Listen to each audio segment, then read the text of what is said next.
Hey everybody, Kit here. Happy Tuesday, and I don't even know what part we're on. I know we're on chapter 16. Yeah, so actually that's an excellent question. What we're going to be working on, Crochet? That is an excellent question. Probably the project. It's either going to be, it's something of the Hufflepuff set. There we go. I don't know what it is, but I hope we're doing good on it. I don't know. I have no idea. It may be something completely different. I haven't decided. I'm a little bit in a rush tonight, can you tell? Anyway. Yeah, I hope you're doing good. Take care of yourselves, folks. Without further ado, really, I guess let's just jump in. Before the last chapter was absolute chaos, and Eli finally got to figure out why. Dracula has just kind of been around in her life. Turns out they have a deal, a promise in blood, spanning many centuries, because timey-wimey schwimey stuff. So yeah, Eli kind of got banged up pretty good, and now she's got to return Dracula's button to Dracula. Yeah. Yep. It's okay, you can laugh. I literally meant for you too. But yeah. So, chapter 16, New Experiences. From my standpoint, the only good outcome of being injured within an inch of your life was that you get to skip a lot of school. I stayed in bed literally the rest of that week and the majority of the weekend. I begged off herbology on Monday using the same excuse. But the Tuesday before Halloween, I hauled my pretty butt out of bed and went to my morning class, doodling the entire lecture. The Traveler's program was a joke. What can I say? Unfortunately, Professor King thought he would be funny and assigned us all 10-page essays. I wasn't the only one moaning about it. I mean, who wants to write 10 pages worth of crap for the theory of magical evolution? I was all for history, but no. Thankfully, Pop was there to give me a hug and make it all feel worth it. I had my family and good friends. I had the best job ever. Clothes, food, place to stay, and money. What more could a girl ask for? Besides more cupcakes, of course. You couldn't go wrong with those. I mean, I want a cupcake now. Thank you so much, Eli. And past me. Pops and I walked in companionable silence, and my mind turned to my most recent problems. I needed to get that dang brooch. It was driving me crazy, and yet I had stalked Professor Paris for 3 days last month, and she never took it off. Ever. That would require some more creative thought processes than I had lately. And now another item was placed on my urgent list, Dracula's button. Rosa had gone and documented it and placed it back on the shelf. I couldn't just waltz in and snatch it, not if I didn't want to get into immense trouble and lose my job. I wasn't sure how she would feel about giving it back to Drac, though. He was crazy powerful enough as it was, but I had a blood oath and a debt that had been waiting thousands of years to collect. I was at a loss of what to do. We arrived at work and separated, heading to our own offices to do our daily dose of paperwork. Simon was relentless in his pursuit of documentation. Heaving a tired sigh, I just knocked y'all, I'm sorry. My bag slumped to the floor, and I winced as I took a seat. I was still bruised and had little cuts everywhere, but I was forever thankful to still be breathing. Now, if I could just avoid a trip like that for a while, I would be absolutely golden. Yes, you would. Question is, I don't remember if I allowed you to or not. Eyeing the thick stack of innocent-looking manila folders in my paper tray, I unzipped the front bag of my pocket. Apparently, we have a front bag and a pocket, y'all. I wish Blue Jeans did that, or just any women's pants, honestly. I unzipped the front pocket of my bag and pulled out the artifact bag that had held the mysterious necklace Dracula had given to me, the bag now looking crumpled and worn. Okay, does anyone ever feel like when they're reading things that they suddenly do not know how to do English? Because I felt that this entire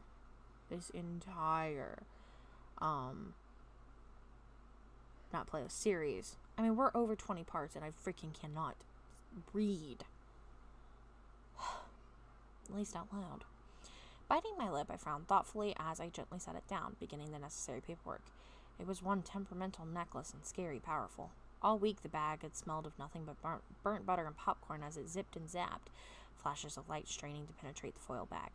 It had thankfully held while I was recuperating, but I feared it was on its last leg of life.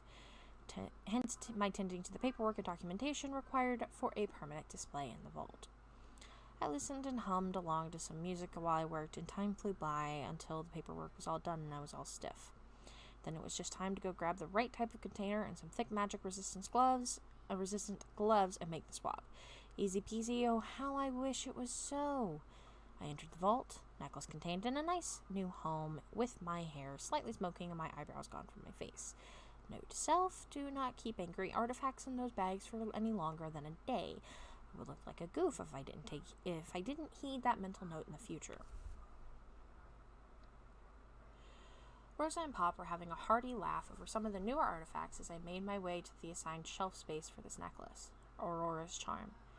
It was a simple thing, just a rope with seashells on it, but it had once belonged to a little girl who wished to be the moon, and her wish manifested into power. Power that transferred to the thing she cherished above all else. Unfortunately, because of this, the clergy burned her to the stake, wrongfully accusing her of witchcraft when things went haywire around her at night. The moon's a harsh mistress. Breathing a sigh of relief, I smiled with pride at the fact that I had brought yet another dangerous artifact safely home and skipped over to Pop and Rosa with that bright smile on my face. You did good, Tiger. Pop grinned fondly, ruffling my hair. Rosa took one look at my eyebrows, or lack thereof, and simply laughed and laughed. Cheeks burning in embarrassment, my butt buzzed. My phone alerting me to a text message. I literally thought, oh, what zapped her butt? I was sitting there like, wait, her butt buzzed. Did the artifact hit her butt? Oh my god. Alerting me to the text message. Pop chortled, eyes sparkling as he doubled over. Huffing in annoyance, I blatantly ignored both of them and turned my back to them so I could see who had messaged me. Dear, you do realize that they can read over your shoulder, right? Dim the Softy. I forgot that was his nickname. Hey, you busy tonight? A smile curved on my face as my fingers tapped away. Depends. Who are you trying to avoid? Dang, you know me so well. Fine. Dad wants to have dinner with Ariana and her bunch, and you know Mad will be all over me. So surprised I'm taking you out tonight and told Dad to suck it. I have plans. So whatever you have planned for tonight, take pity on a desperate man, will you? Snortling. Okay. Snorting, I took my head. Oh my god. What's wrong with me? I shook my head at his antics. He was right on all accounts. I don't know. I had some pretty serious plans involving Ben & Jerry's and an NCIS marathon. How do you propose to compete with that? You don't. You really don't. Eli, he's not worth it, dear. He's not worth it. Okay. Do y'all think he's worth it? Oh, that's right. I'm the author. I know everything. Forget what I said. Okay. Free food, ice cream, and GameStop? I've been in your room. I know you're a hardcore gamer girl. Aw, you say the nicest things. And free food. I suppose I can get over the company for that. I'm just shaking my head over here. I just realized y'all can't see me. You wound me, princess, deeply. Pick you up at 7? You live literally one room over, dimwit. It's an expression, nitpicker, Captain Obvious. I'm quitting now. It's a date, princess. Grinning stupidly, I jumped as I found Rosa and Pop reading intently over my shoulder. Dim the Softy? Sounds gay. Pop grumbled gruffly, crossing his arms and peering down at me with a fatherly expression. Rosa giggled, mouthing, I told you so, behind him. Actually, his name is Dimitri. Yes, Dimitri Walker. And he doesn't know I put that on my phone. It's kind of a private joke. His face turned red at the word private, and I fidgeted, wondering what he was thinking. So this Dimitri thinks he can ask out my granddaughter without asking for my permission first. Insulted, I crossed my arms and stared at him incredulously. Ask for your permission? What am I, 4? And he's not This Dimitri, he's the same guy you were talking football with 2 weeks ago. While I had been asleep on the couch, bored of the football talk. He huffed, unconvinced. I didn't say you could go. Too bad. I want Chinese. I'll order takeout. Initiating stare contest in 3, 2, 1. Too bad. I want Chinese. I'll order takeout. Michael Carter Bishop, let her go for heaven's sakes. It won't kill her and she'll have fun. She will get to try something new. He whirled around, all of a sudden turning into a whiny 6-year-old. If she wants to try something new, she can dye her... Did I really misspell dye? Oh my god. Sorry, that's bothering me. If she wants to try something new, she can dye her hair orange or something. Not go on a date with a boy. I made a face at the word orange. Just, why would anyone want unnatural carrot hair? Listen to yourself. Would it make you feel better if it was a man? At least you can scare this poor boy while I fix her hair and coordinate her outfit. She patted his cheek while it was my turn to whine. But Rosa, she turned her motherly gaze at me and I instantly shut up, pouting. Eli, dear, for your very first date, jeans and a t-shirt just won't cut it. Oh, goodness, no. Now it's... She checked her watch and blanched before grasping my arm and whisking me away. 5:12, oh no, we'll have to rush to get you ready. Maybe a date is too much hassle. I agree. Yep, it was definitely too much of a hassle. At 5 till 7, my hair was curled in pretty waves, light makeup, and pink lip gloss on my face. Rosa had done up my blue and green eye combination with a dark smoky look, and I was wearing a cute ivory green dress with a black leather jacket complete with gray boots. Hello, British English. Have I mentioned we did not miss you? Being me, the typical pain in the butt that I strive to be every once in a while, I had complained the entire time until Rosa sprayed my mouth with hairspray. I could taste that. Oh god, I could taste it. Can anyone else taste it? I could taste it. Blech. After that, I shut up. I would too. I could faintly hear Pop on the other side of my bedroom while giving Dim the what for in his bedroom. Still, even after an hour and a half, at this rate, I would be very surprised if the date went smooth. After all, who would want to date the granddaughter of an army colonel who still knows how to use his large gun collection? I knew he wasn't above beating him up or even take a knife and, well, yeah. Pop could be very, very good at intimidation when he really meant it, but thankfully I didn't think he truly meant it this time. Maybe after tonight.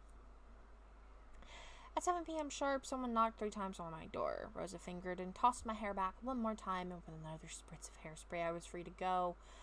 I opened the door to Dim, my grandfather trying to be discreet, 3 feet behind him. I did my best not to smirk. I really did. But that faint glimmer of panic in his eyes set me off. Pressing my lips together, I giggled at Dim's deer in the headlights expression. It was just too funny. I stopped when I noticed the bouquet of flowers in his hands. Pretty wild flowers just for me. How thoughtful.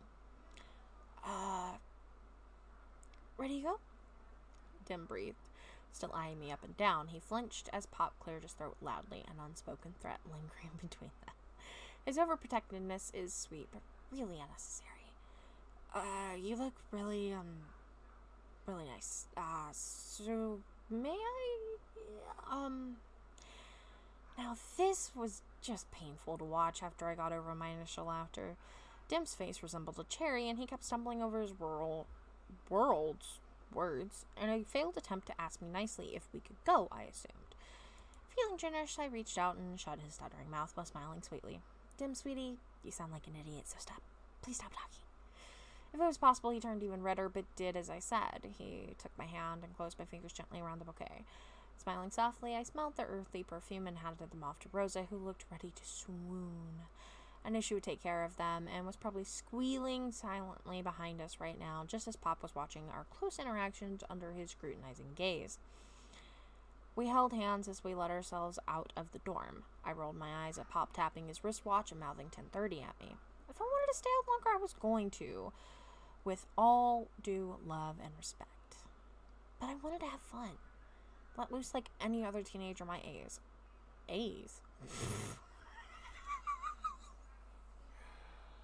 Oh my god. You know, I'm terrified to know how many typos I made in this series so far. And when I say typos, I mean just me screwing up reading it.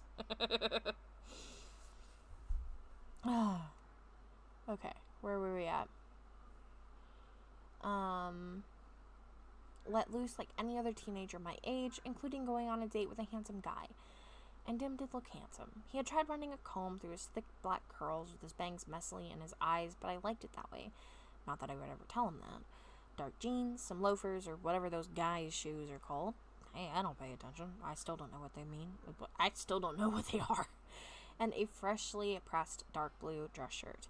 He had left the collar unbuttoned, his pale skin showing an almost ethereal glow in the night. He also had brought a black backpack with him, saying nothing about it when I questioned him.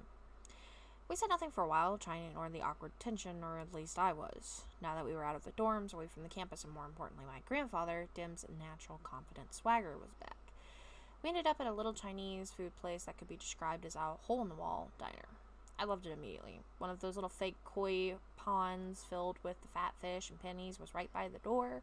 A fat Buddha on top of its fountain and blocking most of the window, the large neon open sign directly behind it.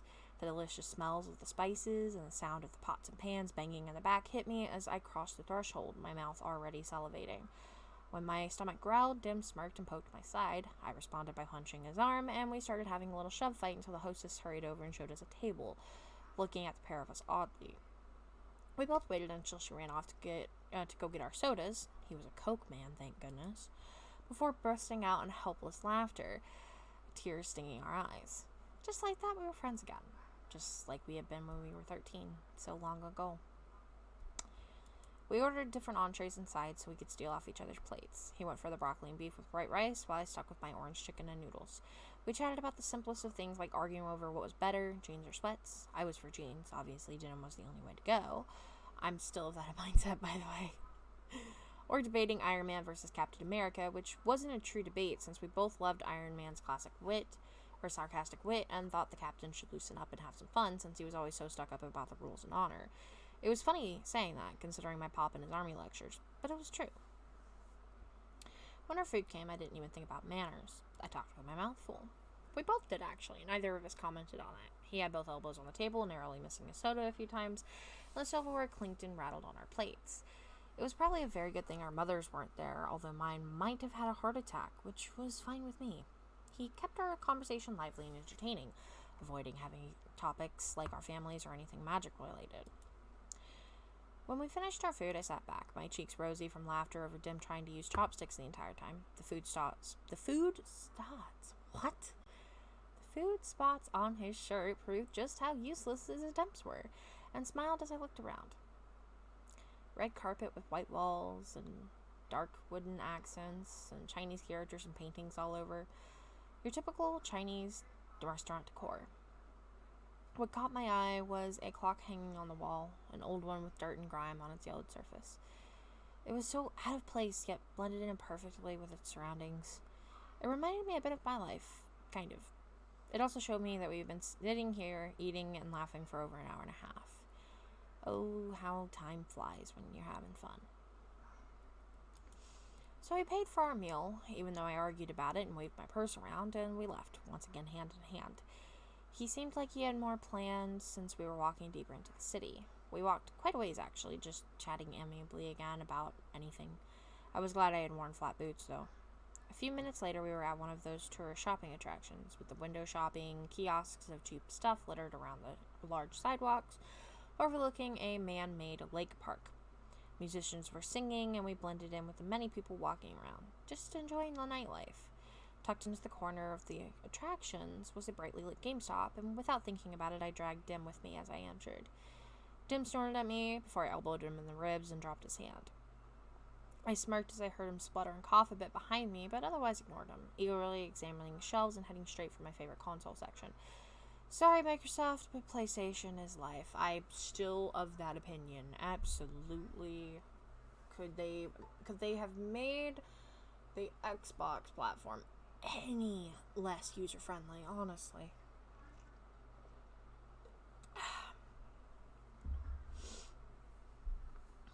Let's see here. I still had Roger's gift cards in my wallet, just waiting to be spent from her birthday. I was happy to oblige, steadfastly ignoring Dim's studious gaze on me as he loitered nearby. If he had wanted that perfect little Barbie doll girl hanging onto his every word, yeah, well, he shouldn't have asked me out. Besides, I wasn't the only one walking out of the store with a bag, so he mustn't have judged me too terribly. Hand-holding was slowly becoming our thing, right up until he pulled me over to a water play fountain, little kids screaming happily as they ran in and out of the jet, spouting water every other minute. It was a beloved childhood game of my family's, to see who could get across without getting splashed. None of us ever won, as we all got soaked in the process, but it was just fun. But tonight, I was on a date, in a nice dress, and nice boots, near the end of October in New York City, and it was a very cool night. No, Dim, no way. I yanked my hand back, backing away as he turned towards me with a smirk on his face. I feared that glint in his eyes and put even more distance between us. Oh, but why not, Princess? I narrowed my eyes as he stalked towards me, fighting to keep from laughing. Because I'm in a dress, moron. That's what princesses usually wear. If he was going to keep rubbing this princess thing in my face, he was going to regret it. Not the point, idiot, I snarled, trying to yank my arm back as he caught up and grabbed me. Just how many names are you going to call me before the night is done, Leah? I was still struggling futilely against him, wondering why no one was helping me as he pulled me closer to my doom, the brilliantly colored lights flashing around and the water flying from the jets into the air. All of them? No, Dimitri, no! I squealed as he shoved me into the fountain area, my purse yanked roughly from my body as Dim did the gentlemanly thing and saved my purse. Groaning, I sprinted to the other side, narrowly missing the jets. You are so dead to me! I shouted over the squeals of the playing children. Oh my god, I would kill him. I am feeling just the anticipation of being squirted up the skirt. No thank you. That sounds bad out of context.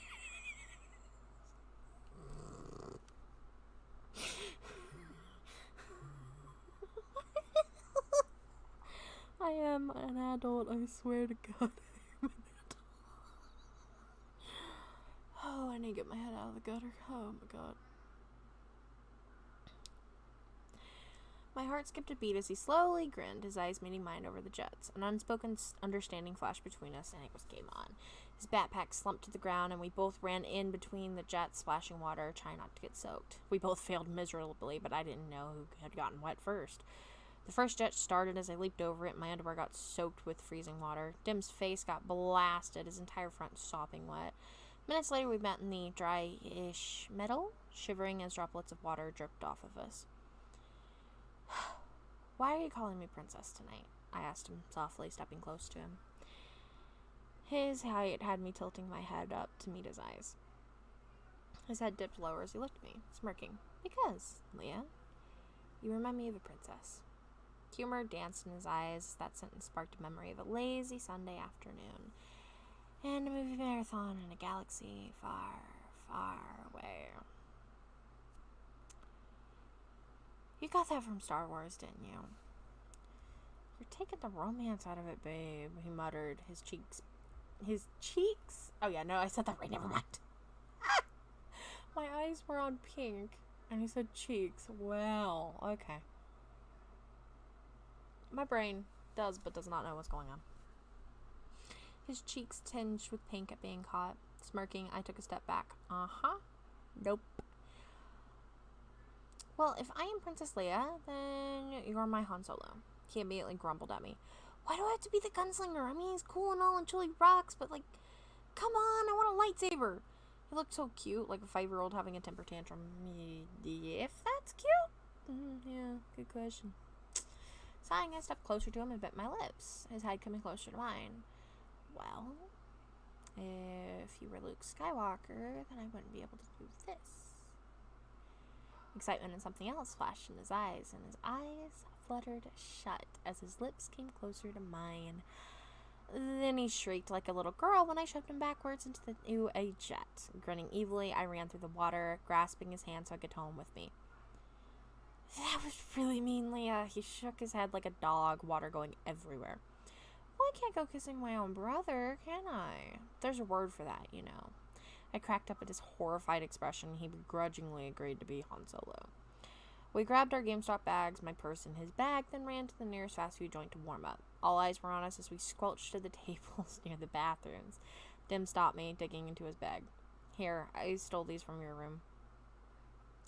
In his hands were a pair of skinny jeans and a white tank top from my bedroom. Biting my lip, I blinked slowly as I stared up at him. He shrugged, pulling out a pair of flip-flops that looked 2 sizes too big for me. Wordlessly, I snatched them up and stalked to change. I looked like a crazy mess, my hair in wet knots, with makeup running down my face, and my dress was ruined. Yet despite all of that, I couldn't bring myself to care. Grinning stupidly as I wrung out the water out of my hair and grabbed toilet paper to wipe my makeup away. Now, somewhat representable, I quickly changed and winced as I saw my tank top start to get soaked. The black bra I was wearing easily visible. Resolutely, I gathered my wet clothes and shielded my chest as best I could before leaving the restroom. Dim had changed as well, wearing gym shorts and a black tee with running shoes on his feet. He had a sweatshirt out, and with one smirk at my shirt situation, he handed it to me. I quickly threw it on, noticing the words and logo on it. Fear the old blood. Didn't take you for a masochistic gamer, Dim. He coughed, pressing his lips together.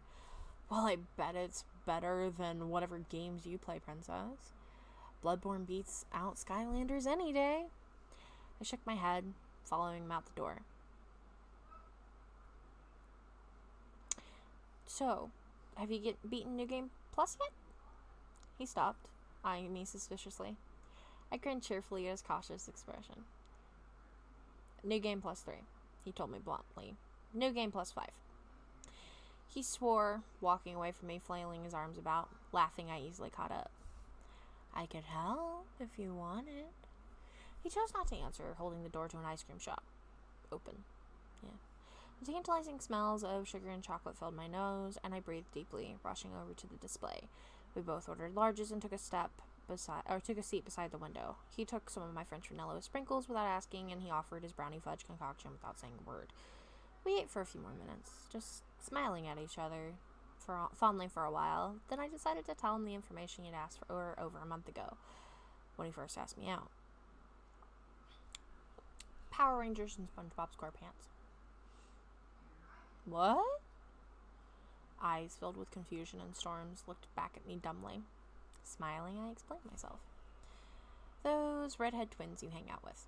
They wear Power Rangers and SpongeBob SquarePants underwear. It's the perfect blackmail. So I do want to say here, in the rewrite, his group, the twins and all of that, they are going to have a lot more of a role, a lot more in the story. Like, she should really know their names at least by this point, but like, I just didn't even go there. Can't even tell you why. It was a long time ago. I then recounted exactly what happened that night during our fight. What had happened during our fight that fateful night. When I finished, the ice cream was eaten, and Dim had tears streaming from his eyes, hiccuping every few seconds. Oh god, that was just... Oh, thank you for that, baby. He managed before hiccuping again as we braved the cold night once more. So, what happened the rest of the night after you kicked me out of your head? By the way, that was so not cool, he grumbled, rubbing his temples either in remembrance or because he ate his ice cream too fast. So I spent the rest of our walk back to campus regaling him in my adventures and butt-whooping. Smiling fondly, he swung our hands together. Then when I shivered, he flipped his oversized hoodie on top of my head and threw his arms around my shoulders, drawing me closer to him. I couldn't keep the grin off my face, and his smile never left. All too soon, we were at the door to the dorm. I didn't want to go in for the night to end. But it was 5 minutes till 10:30 and my curfew. So we were here, gripping our bags and loitering in the hallway, staring into each other's eyes. My heart skipped a few beats as Dim stepped closer, drawing me gently to him. His head bent down, our lips getting closer and closer as I closed my eyes. Then nearly jumped out of my skin as the door burst open. Rosa, Madeline, Pop, and the others peering at us with varying expressions on their faces. Dim and I jumped back, guilty guiltily and flustered. Or guilty and flustered. Never mind, I had it right. Okay. Pop had a scowl on his face as he pulled me into the door firmly. Swallowing, Dim looked to follow, but the door shut in his face as Pop called through it. I get you live here too, but you can give me 10 minutes to pretend that you left and weren't about to kiss. Sighing, he and Rosa dragged me to my room, and I mentally prepared myself to be interrogated. But whatever was about to be said, no matter what, it had been so worth it. My only regret was that we had been interrupted. Maybe next time. Okay, so that was chapter 16. Sorry, that whole I get that you live here too, but you can give me 10 minutes to pretend that you left or we're about to kiss. That's killing me right now. That was really funny. Yeah, so me not being able to speak and all, I really enjoyed this chapter. You know, Eli does deserve to have fun. She does kind of like Dem, you know what I mean? They need time to get to know each other. And they always, I mean, he's got things going on. She's obviously got things going on. We're only saying it from her point of view. And hello, Bandit. What are you doing? Yeah. And you know, I mean, some might say you should get to know him a little bit more before you go on a date. Well, in their case, this is probably the first time they've had, other than like in the night, to be alone without sneaking around. And this time, at least, people kind of knew what was going on. Normally, Dem just kind of appears, you know. So yeah, I just thought it was a really cute little chapter, you know. Nice, cute date and everything. Memorable and all that. Yeah. Let me know what you think, honestly. I don't really have a lot to say. The only thing I could say right now is I'm questioning, should it stay in the rewrite? Should I figure out where to put it somewhere? Probably. I mean, I feel bad taking it away from Eli, but I do want them to have a few more interactions before just a date, you know? Yeah. I don't know. Let me know what you think. Anyway, guys, that is gonna be it for this episode, and this week, so I hope you enjoyed it. We are trucking along. We are on 144, page 144 out of 207. The next chapter is chapter 17, Halloween Night Gone Wrong. That bodes pretty badly, and actually I kind of remember what happens there and then what happens after that, and the date was nice. Everything goes downhill from here. You see the trend with me? Yes. Not a good trend. But anyway, guys, oh my god, I was supposed to say happy hump day. That's because I recorded the Stardew Valley episode for Wednesday before this, because I was playing Stardew Valley, and yeah, okay, anyway, happy Tuesday again, and take care of yourselves, give yourselves grace, get that TLC, and I may see you guys next time, I may not, and if not, you know what, have a great journey. Bye.